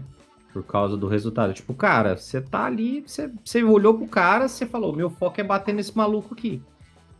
E aí você foi bater nesse maluco. Calhou de no meio do caminho, um colega que você tava lá atrás, dar uma flechada nele e matar ele no processo. Paciência, rolou um overkill aí. Vocês dois pensaram a mesma coisa, da próxima vez vocês coordenem melhor antes das coisas acontecerem. Faz o sinal. É, exatamente. Faz o sinalzinho do, ó, esse aqui é meu e tal, não sei o quê. Eu gosto. Eu acho que ele sintetiza bem. Eu acho que funciona muito melhor em sistemas narrativos. Funciona, não é que funciona muito melhor, mas eu acho que funciona mais fácil e se integra melhor à lógica dos sistemas narrativos. Que normalmente, principalmente quando você faz para combate, né? Eles são muito sintéticos na descrição das ações. Né? O que você vai fazer? Eu vou tentar fazer isso aqui, vou tentar fazer aquilo ali. Então, para storytelling, para Kids on Bikes, para sistemas assim, eu acho que tende a ser mais simples, né? É como você falou, se o sistema tem as regras, é melhor usar as regras. É isso, exatamente. Eu acho que existe uma lógica para você fazer as iniciativas, etc., nos outros sistemas. E existe um motivo para os sistemas narrativos terem o combate daquelas maneiras alternativas. Mas é um bom exercício. E é uma boa dica para você reduzir o tema, para você melhorar a quantidade de ações e para você também dar uma expandida na sua criatividade, né? Porque não é só o jogador de RPG que tem que ter a criatividade na hora da execução das ações. Porque o mestre não é ter a criatividade na hora de planejar a história. É na hora de ele se virar com a narrativa ali na hora do vamos ver. Então, pelo menos para mim, o desafio é esse. Eu gosto que os caras façam os troços que eu não espero. Porque a minha diversão é quando o jogador tá narrando pra mim, entendeu? Do mesmo jeito que eu narro a situação pra ele, o jogador tá narrando pra mim, pra eu reagir às ações. Então, é bacana. Eu te desafio a fazer isso. E vir aqui comentar. Podemos seguir? Bora. Bora, porque chegou a hora de falar no meu tempo. Ah, no meu tempo. O que é isso aqui? Qual que é qual que é a paradinha dessa parte aqui? Eu sei que a Ana não mandou pra nós, né, Ana? Oh, não, eu achei que essa era que a gente falava na hora, então eu não coloquei imagem. Não é nem mais, você não escolheu nem tema. Isso aqui, Gente, ó. não, abre estranho. Na hora era o último tema. Esse aqui é pra gente falar sobre o seguinte, sobre o que a gente já viu, como que a gente já trabalhou, alguma coisa que a gente já desenvolveu, enfrentou, analisou, usou ou não usou, relacionado ao controle do tempo. Pode ser uma aventura, pode ser o que for. A gente vai trazer essa experiência aqui, que é só um complemento do que a gente já estava falando, né? Porque a gente já falou de todas essas experiências. E para começar, o verde e o púrpura. Verde Púrpura foi a campanha que a gente narrou, Vermelho, que eu narrei, o Vermelho jogou, enfim. Eu narrei aqui no canal, apesar dela não estar disponível no YouTube. E eu quis trazer ela só para retomar um tema que a gente falou da outra, na primeira parte, que é sobre a evolução, não só dos planos dos vilões, como da história, né? Como assim, as coisas continuam acontecendo. Então, foi um exercício interessante para mim de planejamento, porque o que eu fiz? Eu estabeleci. Virou Lost Media. Cara, fun fact, eu tenho a partir da quarta. Eu acho que eu tenho todas as sessões a partir da quarta no meu computador. Inclusive, era bom eu dar um jeito nisso aqui, porque eu nem sei onde tá esse troço. Eu tô com medo de daqui a pouco ter que dar sumiço nesse material, porque. Não, tô vendo aqui. Eu tenho. Quantos episódios? Eu não lembro quantos episódios foram, mas eu tenho 44 sessões gravadas no meu computador. Eu acho que teve mais do que isso. Mas assim, às vezes eu tenho um pouco de vergonha da qualidade do material. Mas o que eu fiz em termos de planejamento? E aí um exercício que eu acho que pode ser interessante. Eu tinha um cronograma das coisas que iam acontecer. Eu tinha um cronograma de tudo que ia acontecendo. Então, quando eu pensei no plot, quando eu pensei nas ações do vilão, quando eu pensei em tudo que ele ia fazer, etc., o que ele tinha planejado, o que eu fiz? Eu estabeleci os prazos em que as coisas iam acontecer. Então, desde a hora que a campanha começa, eu falo, então, em 2 semanas isso vai acontecer, em 3 semanas isso vai acontecer, em 4 semanas isso vai acontecer, e aí às vezes eu fazia com intervalos menores, de 1, 2 dias. E não era só nas coisas que estavam diretamente relacionadas ao que os personagens estavam lidando naquele momento, não. Era em outros lugares, outras cidades, em outro lugar do cenário, etc. Por que eu fiz isso? Porque aí, quando a galera ia andando, ia fazendo as coisas, as quests, etc., eu ia ali marcando o meu calendáriozinho. Então, assim, se eles não impedissem, se eles não fizessem nada que impedisse aquilo acontecia. Então, aquilo ali foi uma forma de eu fazer. Isso aqui vai acontecer. Isso aqui tá acontecendo. A forma que eles têm de impedir que tal coisa aconteça lá no final é impedir que esta personagem consiga fazer esta ação neste momento. Né, esta vilã lá. A primeira vez que eles enfrentaram a vilã, não sei o que e tal. Eles enfrentaram uns subordinados, e aí quando eles descobrem que a mulher tá envolvida na parada, eles vão lá na taverna dela e ela já fugiu. E aí eles investigam e eles obtêm informações sobre para onde aquela mulher pode ter ido. E aí eles falam, não, a gente não vai para lá. A gente não vai atrás dela. A gente vai para seguir uma outra pista do que a gente tinha. E aí eu olhei e falei, ok. E aí eu já marquei no meu calendário. Esta ação vilanesca que ia ser planejada, essa parte do plano aqui vai acontecer. Porque essa mulher não foi impedida. Então, quando chegou lá no final, eu tinha exatamente por que cada coisa estava acontecendo. Essa vilã aqui não foi destruída, não foi derrotada nesse momento, e por isso ela estava capaz de fazer essa ultração lá na frente. Entende? Então, quando você faz isso, é legal porque você pode estabelecer isso para quem faz controle de experiência, como eu faço, com milestone, apesar de que não é bem milestone, mas enfim, eu faço um cálculo de XP ali para os encontros e tal. Mas para quem gosta de fazer, por exemplo, da experiência para o milestone, esse pode ser um caminho. Então, o milestone pode ser atrasar ou impedir definitivamente uma das etapas, uma das coisas que os vilões estão fazendo. Pode ser uma forma de você usar. Mas mais do que isso, você pode ter uma dimensão de quão pesado, quão difícil vai ser o desafio no final, quais são os elementos de incorporação que você vai ter para aquele final da campanha, né, para os grandes confrontos, etc., com base em tudo que eles forem fazendo, para dar aquele senso de consequencialismo que eu sempre defendo. Que é os jogadores terem uma dimensão de todas as decisões que eles tomam importam. Toda vez que eles decidem deixar de fazer alguma coisa, aquilo tem um efeito. Todas as vezes que eles decidem fazer alguma coisa, aquilo tem um efeito. Então, pode ser legal, não é complicado. Quando você estiver pensando aí na sua campanha, no seu plot, o que é que você vai fazer, a única coisa que você tem que fazer é fazer uma cronologia. Então, o vilão vai fazer isso. O que você faz? Você acrescenta tempo. Isso aqui leva tanto tempo para ser feito, isso aqui leva tanto tempo para ser feito, isso aqui leva tanto tempo para ser feito. E aí, o que você vai fazer é verificar. Toda vez que você tá ali narrando, você vai verificando. Vou narrar essa sessão hoje. O que os caras vão fazer aqui? Isso aqui que eles fizeram atrapalhou isso, prejudicou aquilo, isso aqui agora não acontece, esse ramo do plano foi destruído. Então, lá no final, esta parte da ação não vai ter. Então, isso é uma coisa legal. O Rosé tá perguntando no chat, até as decisões merda, porque tem umas, graças a Deus, que não teve consequência grave. Não, você não precisa fazer pra tudo, né? Não, você não precisa dar o multiverso da loucura, não é isso. Mas é só pra você ter uma dimensão dentro dos plots. Então, assim, um NPC que... O vilão que fugiu, ou o vilão que foi derrotado, ou o vilão que foi chantageado, etc. Todas as escolhas que as pessoas fazem, o que você vai fazer é olhar e falar, beleza, eu tenho a cronologia das ações, esse caminho aqui e tal.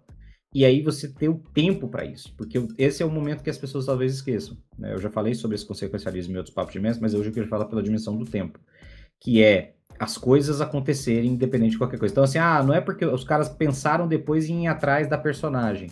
Sim, mas eu já tinha notado que o tempo que eles vão chegar na cidade para tentar fazer alguma coisa, ela já fez o que ela tinha que fazer lá e já foi embora. Então aquela ação já não pode mais ser revertida, entende? Então as coisas, você dá um grau de reversibilidade para algumas coisas, o que aumenta o peso das decisões, de qualquer maneira.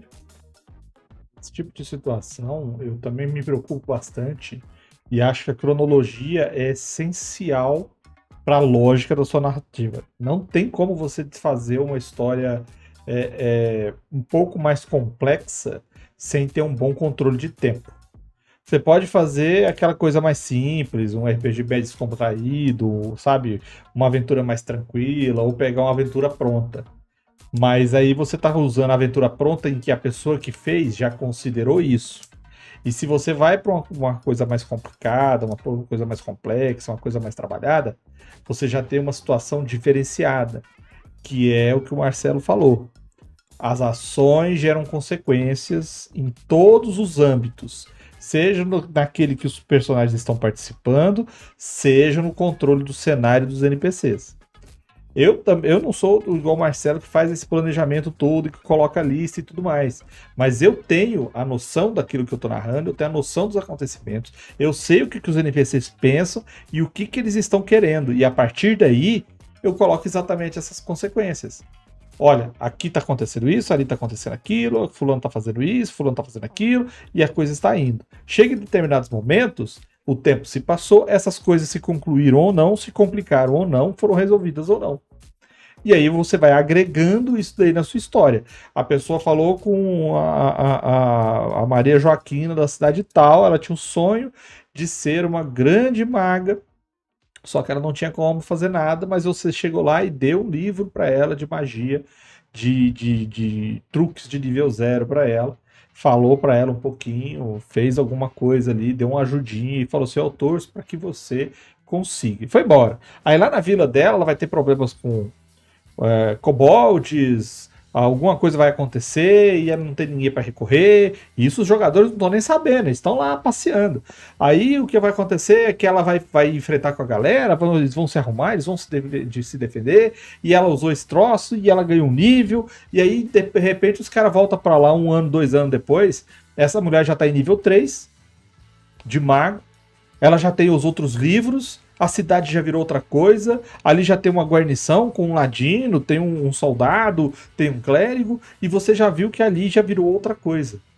Por quê? Porque aconteceu ali, cara. Eles fizeram uma batalha contra esses kobolds durante 6 meses, depois disso eles foram pedir ajuda para a cidade mais próxima lá, aí nesse período de viagem eles tiveram que enfrentar uma outra coisa, quando chegaram lá na cidade eles tiveram problema para falar com os representantes, aí os representantes passaram uma quest para eles, aí eles tiveram que resolver o negócio para depois acontecer, para depois voltar, e quando eles voltaram com reforço e enfrentaram um troço maior, e aí quando eles voltaram depois de 1 ano, praticamente são outras pessoas, a história ali correu, cara.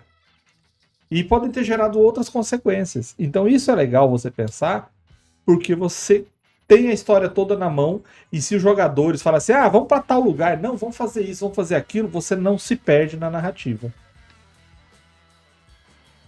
E a planilha e as pastas são o melhor amigo do mestre nesse momento, deixar tudo arquivado para não se perder no caminho. Tem isso, né? Não pode se perder. Ok? Ok. Então vamos progredir. Achou uma imagem aí, Ana?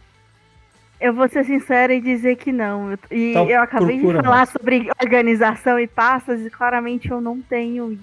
Mentira. Não tem problema. Eu não sei o que aconteceu. Enfim. Não tem problema. Continue, porque vamos para o próximo. E o próximo tema, o segredo para viver muito é não morrer. Né? O que eu quero dizer com isso aqui? Isso aqui é para você que sonha em ter uma campanha longa. Sonha em fazer um personagem que tem muitas realizações. Sonha em fazer com que uma história seja uma saga gigantesca, que ela preencha o seu cenário. E aí você vem com todos os preparativos para que isso seja grandioso. Ah, você está me dizendo então que para uma história ser longa, você não pode matar os personagens de jeito nenhum? É isso? Não, não é isso. Quando a gente fala que o segredo para viver muito é não morrer, é a história não morrer. Porque eu já tenho coisas no cenário, histórias que duraram alguns anos, em que elas nem foram cumpridas pelos mesmos personagens. Os personagens, eles vão se revezando para cumprir. Então eu já fiz histórias assim. Em determinada cidade estava acontecendo um problema, era um lugar bem pacato e aconteceu um lance lá. Aí um grupo de aventureiros foi lá. Aí essa coisa levou a outra, levou uma trama que foi até um certo nível, um certo problema, e o pessoal foi jogando. Durou aí, em tempo de jogo, não em tempo de narrativa, né? Na história mesmo, dentro da história, foi questão de 3, 4 anos para eles resolverem isso. Os caras saíram de nível 1, foram até o nível 12, eu acho, mais ou menos assim. A história acabou, a gente foi jogar outra coisa. Aí lá na frente, depois de um ano, vamos voltar a jogar, vamos fazer outra campanha medieval e vamos. Aí o pessoal montou os personagens de outros níveis e tal. Aí o que eu fiz? Eu voltei lá naquele negócio, naquele mesmo cenário, coloquei as coisas para funcionar, e ali tem uma história que tem aquela primeira história como fundo dessa. E aí a história foi dali. E aí o pessoal foi resolvendo, e a história foi crescendo. E no final, foram três aventuras diferentes, com personagens diferentes, em tempos diferentes, que contaram a saga daqueles acontecimentos. Onde o primeiro grupo foi responsável por uma coisa do cenário, o segundo por outra coisa e o terceiro por outra coisa. E isso faz com que a história ande. No final, você tem uma história daquele trecho do cenário. Aquela cidade, aquela região está definida por esses acontecimentos. Esses acontecimentos foram os mais importantes nos últimos 20 anos. Porque a primeira aventura durou uns 4 anos, a segunda aventura durou uns 5 anos, a terceira aventura durou uns 5 anos. Você tem quase 20 anos aí, fora os interlúdios aí no meio do negócio. Então isso é interessante você fazer. Então, faça a história e tente fazer com que ela não morra. Posso fazer também uma história onde o personagem siga a vida inteira? Pode. Foi aí que eu fiz lá com o Lampião, com o guerreiro dele, o outro com o mago dele e aquele clérigo que abandonou para ser o protetor do paladino. Eles começaram em nível baixo, foram resolvendo as coisas, foram crescendo, e o primeiro arco deles foi uma situação lá no reino deles que durou 6 meses. Aí, vamos jogar de novo e tal, terminou o arco, beleza, vamos planejar aumento de nível, vamos planejar crescimento dos personagens e tudo mais. Aí, vamos dar um intervalo aí de 6 meses, 1 ano. Aí volta o personagem numa outra situação. Aí você tem um outro arco com outra coisa. E aí vai progredindo. No final, um jogo desse, que foi um jogo longo, pô, isso aí foi 8 anos de narrativa quase. Mas o personagem saiu lá do início de 19 anos de idade e terminou com 58. Por causa disso. Porque ele foi acumulando feitos. E não são coisas assim, todo ano, igual a série 24 horas, né? Primeira série 24 horas foi 24 horas corrida com um grande problema. A segunda temporada foi 24 horas também com a bomba atômica. A terceira foi 24 horas também com um sequestro de não sei o quê. A quarta temporada, Cara, a semana desse cara, ele aposenta, pô. Porque é tudo numa semana o negócio do cara. Você não precisa fazer assim. Então o personagem dele viveu com... Acho que foram 6 grandes acontecimentos na vida dele. Foram 6 grandes ações que ele fez. São 6 principais arcos. Entre os arcos, background. Você fez o background do personagem e jogou o primeiro arco. Aí você tem o interlúdio pro segundo arco. Quando você vai começar o segundo arco, o que você fez nesse intervalo? Como que foi a colheita dos benefícios ou o prejuízo que você teve com as suas ações anteriores? E esse pedaço é o background para a próxima. Então você tem o background do personagem, a história que ele jogou e o background do interlúdio. Começa o próximo arco. Terminou o arco, faz um salto no tempo, vai começar o próximo arco, você tem o primeiro background, o primeiro arco, o primeiro interlúdio, o segundo arco, o segundo interlúdio. E aí você vai fazendo com que a história do personagem cresça. No final, foi aquele que eu falei que ele morreu de velhice no campo de batalha. Por quê? Porque o corpo dele não aguentou, cara. Porque ele tava velho. Mas ele morreu cumprindo a tarefa dele e o jogador achou o máximo. Que era o que o personagem dele precisava. Ou ser vencido, ou morrer tentando. E a história, lendária. Lendária. O cara chegou ao ápice do poder, mas com a saúde já debilitada. E aí a gente fecha o arco. O cara fala, todo mundo fala, as pessoas que escutam sobre essa história acham o máximo e tá aí escrito no cenário, né? O Adrian perguntando assim, mas não fica muito monótono? Cara, não. Porque a história progride, né? As pessoas fica monótono se ele jogar e não conquistar nada, né? Não conquista nada, não evolui, aí fica monótono. Mas se ele cresce, se a história cresce, se as coisas ganham importância, não fica monótono, não. Porque é igual a vida, né? A vida pode ficar monótona, mas se você estiver progredindo, fica não. Achei poético. Né? O tipo de coisa que só funciona numa jornada realmente longa. Longa. Tem que ter um planejamentozinho.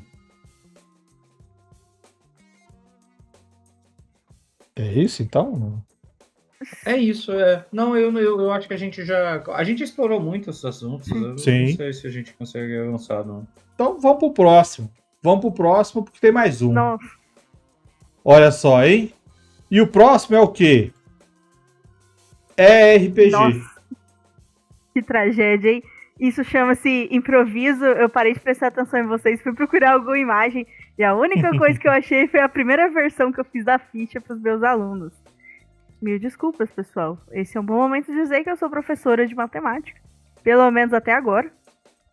Se tudo der certo, a partir de setembro serei não mais professora de matemática, mas estudante de outras coisas. Enfim.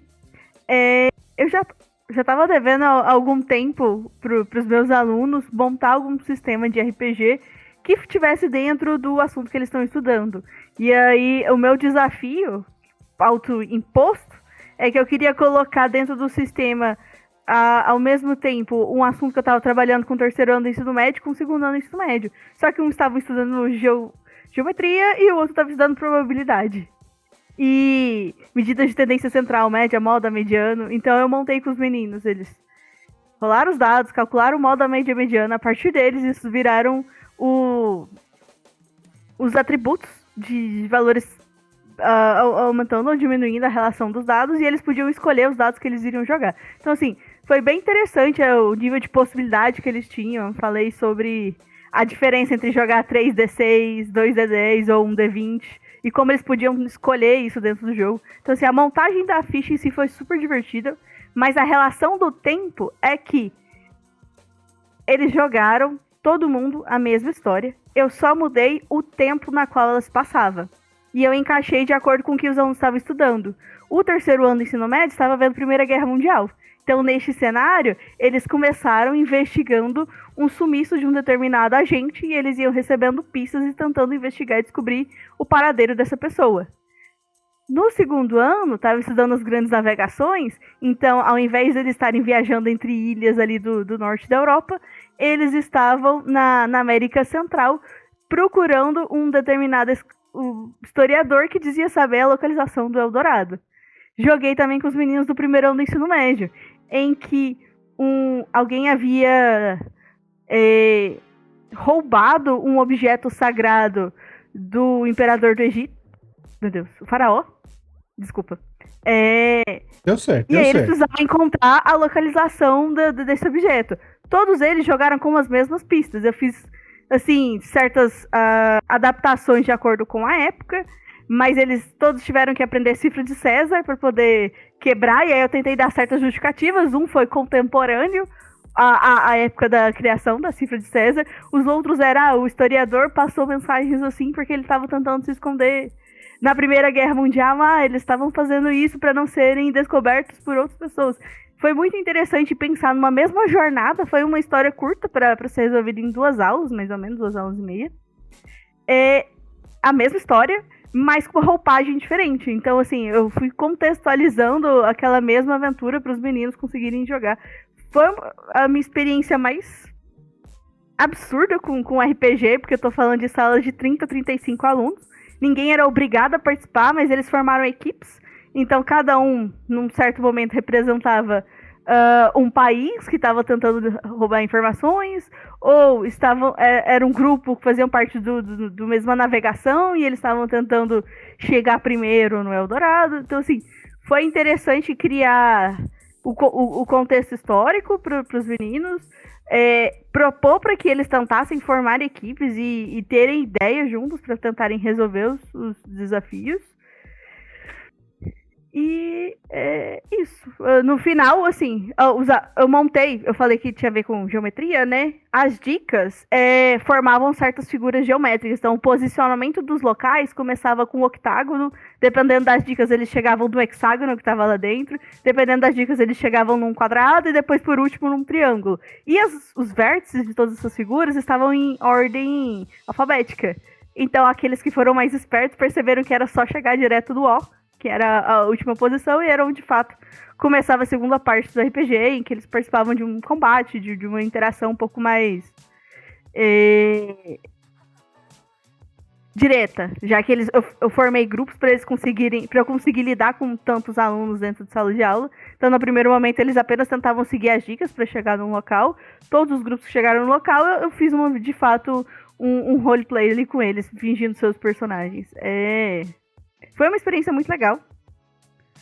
É muito diferente ter que lidar com tantas pessoas ao mesmo tempo, tentando ter ideias para poder fazer e personificando personagens e querendo rolar dadinhos, porque as crianças eles adoram Até jogar nós. trocentos dados. Foi muito bom. Eu só queria trazer essa experiência para poder falar sobre o conceito de tempo, pensando em como uma mesma história pode ficar diferente, basta você trocar o contexto no qual ela está inserida. E ao mesmo tempo, mesmo em contextos diferentes, a gente consegue ver similaridades acontecendo em todas elas. E foi bem interessante ver a experiência com os meninos, de como isso aconteceu. É isso. Achei curioso, achei interessante.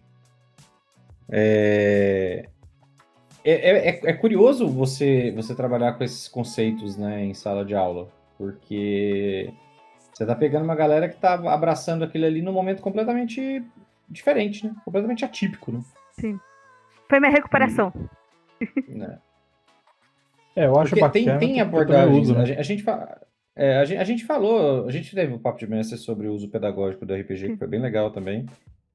E é interessante porque essa é uma parte curiosa, eu acho. Você tem tantos caminhos diferentes, né? Tantos tópicos pedagógicos a serem abordados que você pode usar RPG.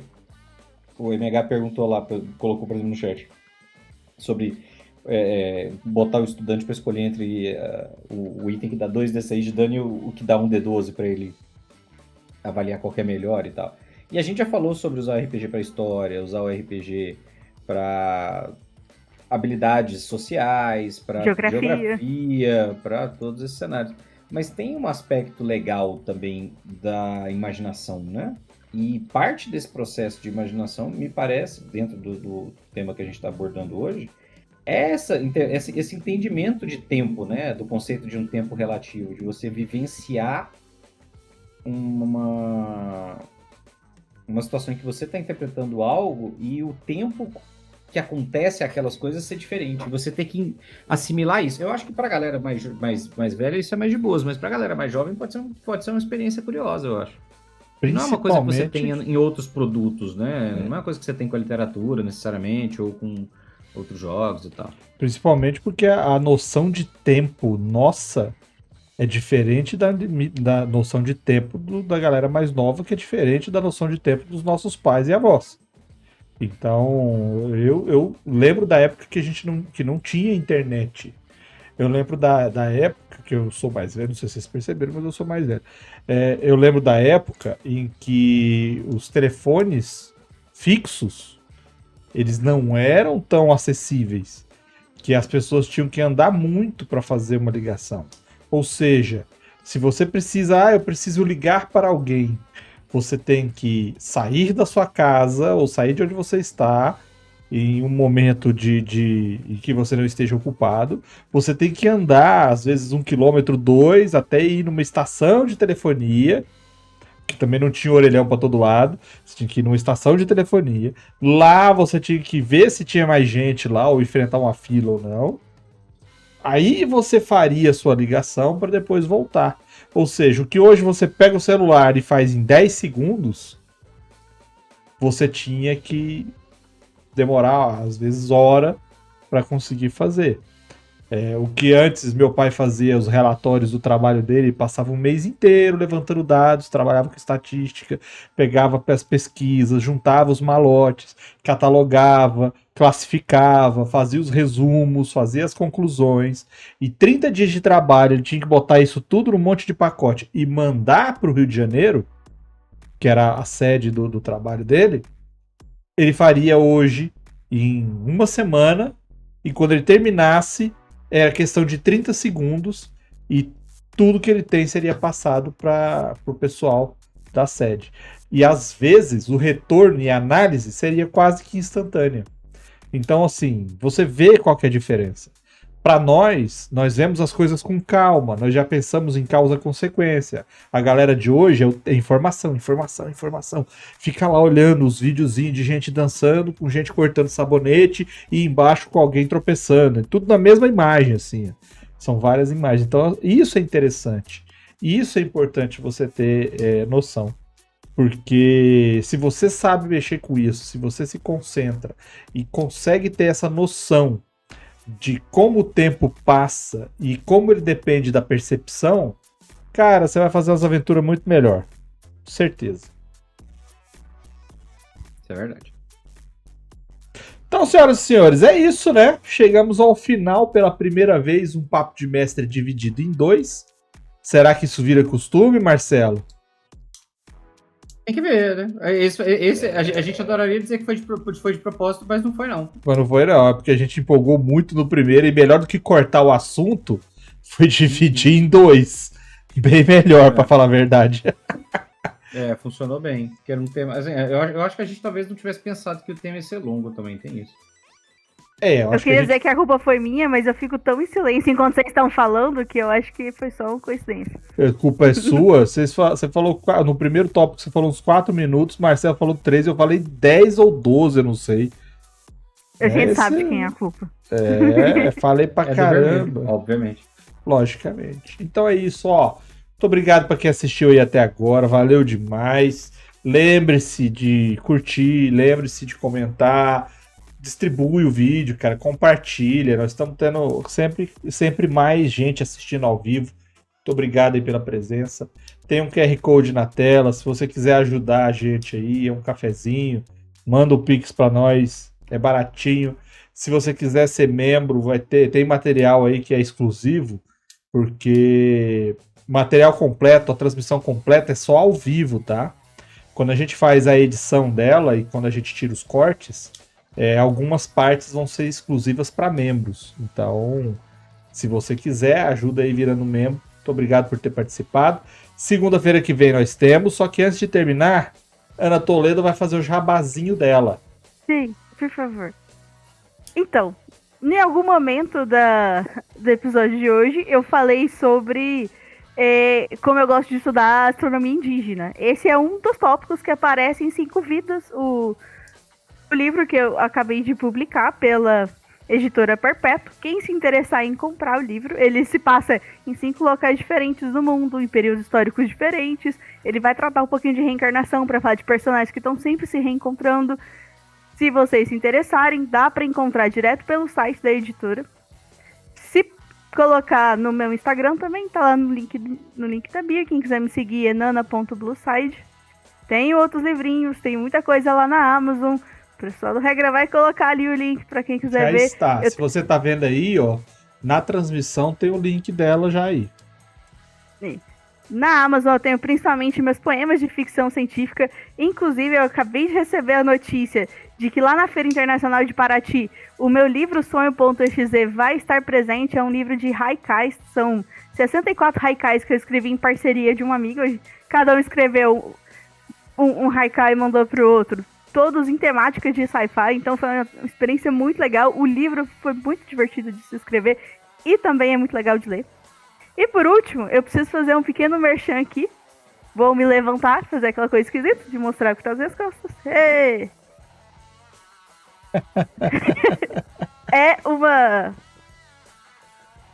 Essa coisinha linda, maravilhosa aqui foi o trabalho de uma amiga estilista. O nome dela é Vitória, ela tem uma conta no Instagram chamada Cis. Ela basicamente faz qualquer coisa de RPG que você quiser usando crochê. Eu acabei de encomendar com ela essa jaqueta, mas tudo que se interessar vocês customizados, eu estou espalhando a palavra de façam coisas de crochê, peguem coisas com artesãos por aí. E é isso, obrigada por esse pequeno momento de merchan. Gente, Marcelo, Estamos felizes, né? Marcelo gosta de crochê, inclusive já tentou aprender. Fun fact, eu quando era criança... Não, isso é real, tá? Eu, quando era criança, durante muito tempo, durante muito tempo não, mas durante alguns meses, eu fiz bordado vagonite. Eu conheço o Vagonite. Olha só. E você achando que nem existia mais isso, hein? Fiz bordado vagonite. Minha mãe tava... Foi na época que a minha mãe tava aprendendo, comprou umas revistas e tal, não sei o que, e aí eu fiz... até recentemente tinha uns panos de prato lá na casa dela, que eu que tinha feito os negocinhos. Mas aí depois, quando começou a ficar meio complicado, começaram a querer fazer os ponto cruz lá e tal, eu falei, não, eu voltei a jogar bola na rua. Você não sabe o que é bordado vagonite? Vai pesquisar. Vai dar um Google aí que você vai descobrir. Então, assim, muito obrigado pela presença de todos, muito obrigado pela paciência, por ter acompanhado. Valeu demais aí nos chats. A interação hoje foi bem intensa, muito bom. Semana que vem estaremos de volta neste mesmo bate-canal, no mesmo bate-horário. Esperamos que você esteja aqui novamente. Muito obrigado e boa semana para todos. Valeu demais. É nóis. Abraço.